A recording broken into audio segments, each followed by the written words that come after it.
too old to try. Maybe. Girl, wake up. The devil works hard, but people who want to project their fears onto you work harder. They really think that just because they have fears or insecurities or experience failure or shortcomings, that means it's going to happen to you too. Their fears are so strong and convincing that it actually starts to warp your mind. A lot of people actually are doing it from a place of love, where they just want to try to protect you from having to experience the disappointment or the failure. But sometimes there's an ulterior motive. Don't get it twisted. Because if an insecure person comes to you and starts projecting all their fears onto you, what are you going to do? You start believing them. You start taking their word as the verdict. And if you never take the risk and you never take action and you're too scared and you stay comfortable and complicit, they feel less badly about themselves. They'll never have to compare themselves to you or think that you're better than them or doing more than them or trying harder than them. So they get to stay the same too. They get to stay comfortable. Sometimes people want you to be afraid to take the leap because they don't want to take the leap, but they also don't want to see you take the leap without them. You're both going to stay up there on that mountain stuck. But notice how the people who do try to talk you out of shit are typically never the ones who are really happy with their lives. They're always the one looking back on the past like, I wish I could have done that, or I wish I was brave enough to wear that. I wish I could have done more. But the thing is, who's stopping you? Who's telling you that you can't go and do the things that you want to do? Who's holding you back? Nobody but your damn self. So if they're living like that and they're never doing the things that they want, why would you follow their advice? Why would you make your decisions based on how they move? They didn't just become scared out of nowhere. They didn't just start projecting their fears onto people out of nowhere. It probably happened to them too. Because birds of a feather flock together. If you're surrounded by a bunch of people who are scared to take risks, scared to do the damn thing, what kind of energy do you think you're going to be taking on? You think you're not going to be just like them? Okay. That kind of energy flies by under the radar because this better be good. Hold on. Girl, wake up hotline. What's the damage? Hey, Therese. I've been posting content and it's actually getting good traction. I told my family I may transition to doing UGC full time, and they told me they doubt it'll last or even be successful. Are they right? Am I wasting my time? Girl, wake the hell up. You're telling me that you're allowing them to decide your bandwidth, what you're capable of, what your potential is, what you can do? Are you not the one who makes that decision? I was unaware that your family members graduated with a degree in influence relations. I've always found it so funny how some people will act like they got a PhD in your life choices, especially when they literally have not even done the thing that they're telling you that you shouldn't do. They never tried. They never put themselves out there. They don't even have the balls to do it. Maybe you'll fail a million times and then change course. Maybe you'll become the best person to ever do exactly as what you do.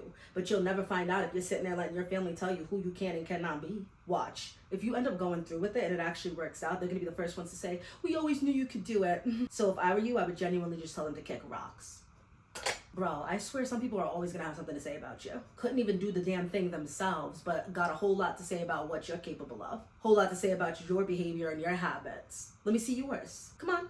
Don't be shy. You weren't shy when you were given that advice. It literally reminds me of that annoying kid in school who would always have something to say back, always had to come back, but literally was never ever right. Always thinking he has the answer just for the teacher to tell him that everybody should take a little bit more time thinking about the answer before raising their hand. Genuinely, I just think that some people need to hear themselves speak, even though sometimes what they got to say is not intelligent. We were never supposed to be taking on other people's beliefs, their opinions, their fears, whatever nonsensical shit they got to spew to us. Like, do we realize that at the end of the day, how much weight what they say about us, what they think that we should do, their opinions, their fears, their whatever, we decide how much weight that holds in our lives. If you're solid in your decisions and what you want to do, nobody else can tell you different. I feel like it's a very 2 + 2 equation, and most people don't understand that it equals 4. What they have to think or say about us only matters if we make it matter. It genuinely drives me crazy, but I cannot catch a break today. Hold. Girl, wake up hotline. Hey, Therese. My friend told me I'm wasting my time applying for the Victoria's Secret casting call because she applied a couple years ago and got rejected, even though she's hot as fuck. Should I even bother? Please say psych right now. So what? Because it didn't work out for her, that means it automatically is not going to work out for you? Whatever happened to people doing things for the plot? Whatever happened to just taking a chance and seeing what happens? Whatever happened to experiencing things for yourself? I miss when people would do shit and then follow it up with YOLO. We need to bring YOLO back. People need to start YOLOing more, okay? And like, maybe you'll end up having the same experience as her, but like, so what? What's the worst that could happen?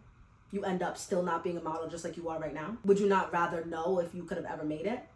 Well, there's only one way to find out, so.